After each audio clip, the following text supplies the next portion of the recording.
Oo, yan. Ano, tatanong nila, ano ba yung hanep buhay program na Bakit yan? tinawag na hanip? Oo na, ano.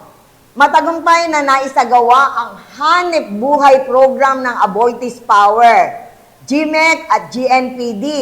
Katuwang ang pamahalang bayan ng Maribeles at Local Youth Development Office nitong May 14, no, na ginanap sa Romalane Seafood Resto and Leisure Park.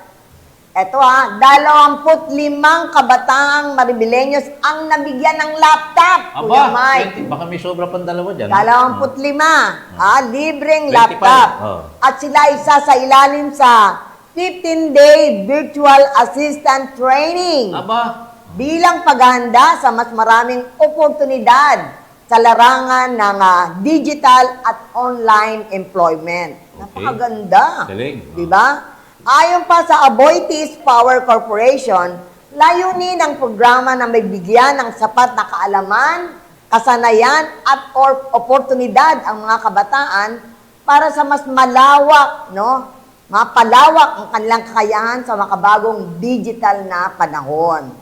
Dumalo sa nasabing programa si Maribeles Executive Secretary Randall Boots Concepcion in lieu kumatawan kay Mayor AJ Concepcion. Nandun din si Ginoong Joseph Paulo Mendoza ng Aboitiz Power. Na-meet natin siya nung nung magkaroon ng salo-salo. At Juan Miguel Perez ng Youth Development Office ng Maribeles at iba pang opisyal. Nagpasalamat naman ang pamahalang bayan ng Maribeles sa pamagitan ng Municipal Executive Secretary Randall Boots Concepcion sa patuloy na suportang ibinibigay ng Aboitiz, GMEC at GNPD sa mga kabataang Maribeles tungo sa mas magandang bukas.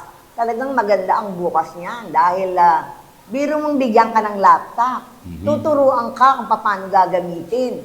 At the end of the day, magkakaroon ka pa ng online employment. Saan ka pa? Naku, talaga naman. Isa may mensahe itong inaanak mo si Ma'am Cora Poblete. Salute to Aboitiz Power. Ninang, my son and GF niya nag-work daw sa GMEC. Oy, ang galing. Galing. Very good. Sabi ni Sige. mula kay Ma'am Cora Poblete.